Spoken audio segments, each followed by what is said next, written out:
नमस्कार। आकाशवाणी से विश्व दर्पण के साथ मैं सिद्धार्थ सिंह।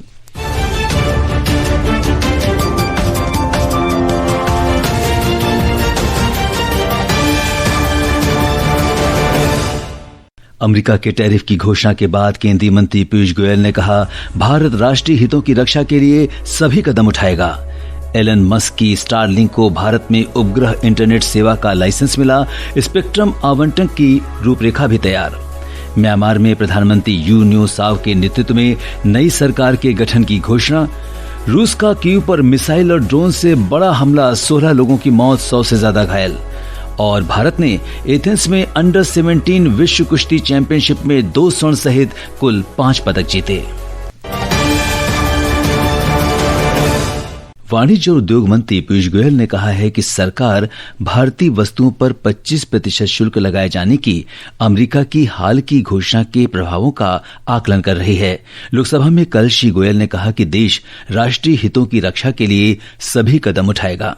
वाणिज्य एवं उद्योग मंत्रालय निर्यातकों और उद्योग सहित सभी हितधारकों से संवाद कर इस विषय पर उनके आकलन की जानकारी ले रहा है। सरकार हमारे किसानों, श्रमिकों, एंटरप्रेन्योर्स, निर्यातकों, सूक्ष्म, लघु और मध्यम उद्योगों और उद्योग जगत के सभी हितधारकों के कल्याण की रक्षा और संवर्धन को सर्वोच्च महत्व देती है।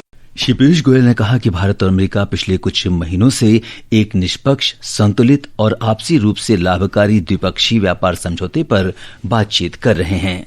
अमेरिका के राष्ट्रपति डोनाल्ड ट्रंप ने विश्व के कई प्रमुख व्यापार साझेदारों पर आयात शुल्क बढ़ाने के कार्यकारी आदेश पर हस्ताक्षर कर दिए हैं। अमेरिकी प्रशासन का कहना है कि नए शुल्क का उद्देश्य व्यापार घाटे को कम करना है, क्योंकि इससे अमेरिकी अर्थव्यवस्था और राष्ट्रीय सुरक्षा को नुकसान पहुंचता है।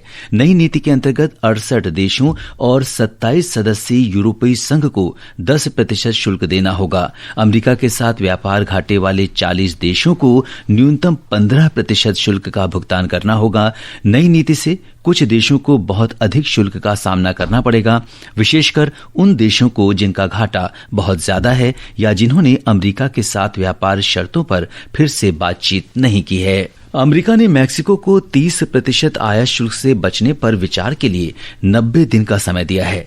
मैक्सिको से गैर ऑटोमोबाइल और गैर धातु वस्तुओं के आयात पर 30% शुल्क लगाया गया है। राष्ट्रपति ट्रंप और मैक्सिको के राष्ट्रपति क्लाउडिया शेनबाउम के बीच बातचीत के बाद सोशल मीडिया पोस्ट पर इस समय विस्तार की घोषणा की गई। मैक्सिको का लगभग 85% निर्यात अमेरिका मैक्सिको कनाडा समझौता नियमों के अंतर्गत होता है। हालांकि राष्ट्रपति ट्रंप ने कहा है कि मैक्सिको से स्टील, एल्यूमीनियम और कॉपर के आयात पर 50% तथा ऑटोमोबाइल सामानों के आयात पर 25% शुल्क रहेगा, जो इस समझौते के तहत नहीं है। उन्होंने कहा कि मैक्सिको अपने अनेक गैर शुल्क व्यापार व्यवधान हटाने पर सहमत हो गया है।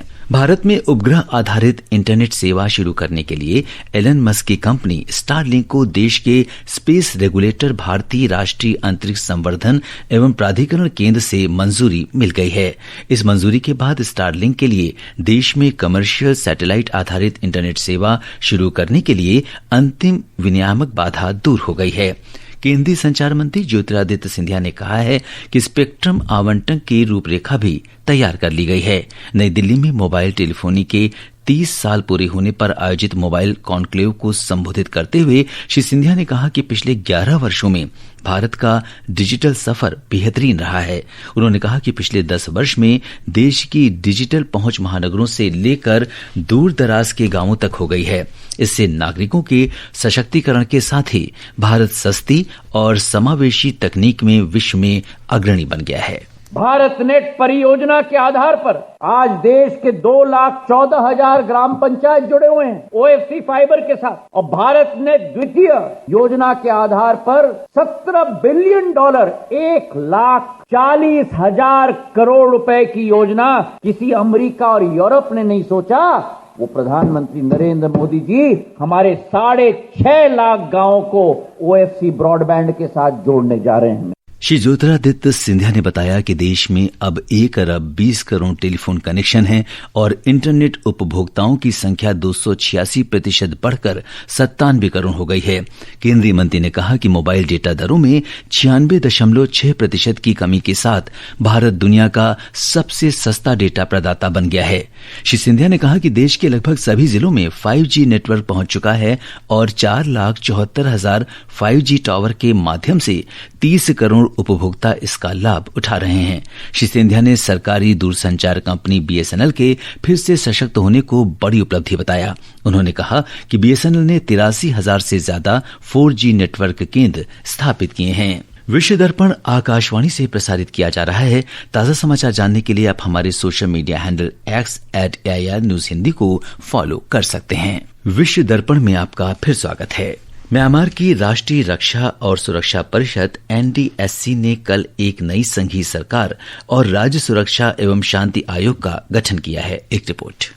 म्यांमार रेडियो और टेलीविजन के अनुसार संघीय सरकार का नेतृत्व प्रधानमंत्री यू न्यो साओ कर रहे हैं और राज्य सुरक्षा और शांति आयोग के अध्यक्ष वरिष्ठ जनरल मिन ऑंग ह्वाइंग हैं। NDSC ने रक्षा सेवाओं के कमांडर इन चीफ को संप्रभु शक्ति हस्तांतरित करने के आदेश को भी रद्द करने का निर्णय लिया। म्यांमार की राज्य प्रशासन परिषद के प्रवक्ता जॉ मिंटुन ने कहा कि NDSC ने आम चुनाव कराने के लिए आपातकाल समाप्त करने का निर्णय लिया है। फरवरी 2021 में म्यांमार के तत्कालीन कार्यवाहक राष्ट्रपति यू मिंट स्वे ने 1 वर्ष के लिए आपातकाल की घोषणा की थी और रक्षा सेवाओं के कमांडर इन चीफ को संप्रभु शक्ति हस्तांतरित की थी। समाचार कक्ष से प्रशांत कुमार। रूस ने कल यूक्रेन की राजधानी कीव पर मिसाइल और ड्रोन से भीषण हमला किया। इस हमले में 16 लोगों की मृत्यु हो गई और 100 से अधिक घायल हो गए। राष्ट्रपति वोलोदिमीर जेलेंस्की ने कहा कि प्रभावित क्षेत्र में बचाव कार्य जारी है। गंभीर रूप से घायलों को अस्पतालों में भर्ती कराया गया है। यूक्रेन की राहत और बचाव सेवा ने बताया कि 1200 से अधिक पुलिस और आपातकर्मी राहत कार्यों में जुटे हैं। रूस ने कहा है कि उसने यूक्रेन के सैन्य स्थलों और रक्षा प्रतिष्ठानों को निशाना बनाया। उसने नागरिकों पर हमले से इनकार किया है। कीव में आज एक दिन का शोक रखा जा रहा है। बांग्लादेश का पहला राष्ट्रीय बहुआयामी गरीबी सूचकांक देश में बच्चों और लोगों की स्थिति की कड़वी वास्तविकता उजागर करता है। संयुक्त राष्ट्र अंतर्राष्ट्रीय बाल आपात कोष यूनिसेफ से कल जारी रिपोर्ट में विशेष तौर पर बांग्लादेश के पूर्वी क्षेत्रों में रहने वाले लोगों की दयनीय स्थिति सामने आई है। देश में 10 में से 3 बच्चे घोर गरीबी में रह रहे हैं। ये आंकड़ा वयस्कों की तुलना में काफी अधिक है। बांग्लादेश में गरीबी की चुनौतियों का बच्चों पर चिंताजनक असर पड़ रहा है। यूनिसेफ और यूरोपीय संघ के सहयोग से जारी रिपोर्ट बच्चों के स्वास्थ्य, शिक्षा और जीवन स्तर के अभावों को तत्काल दूर करने पर जोर देती है।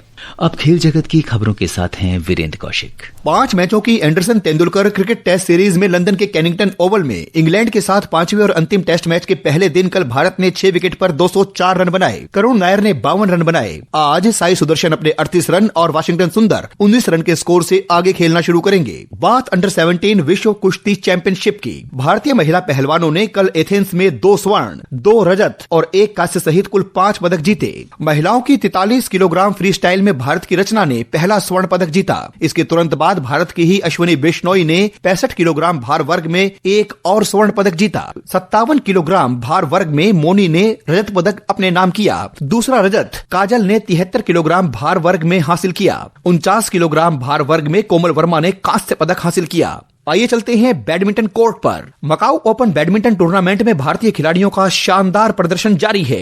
अंत में मुख्य समाचार एक बार फिर।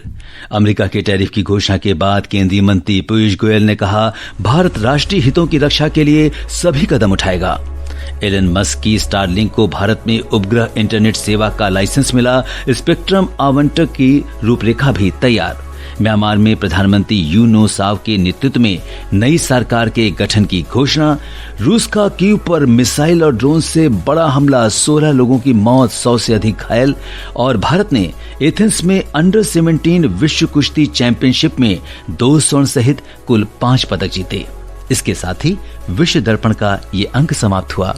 नमस्कार।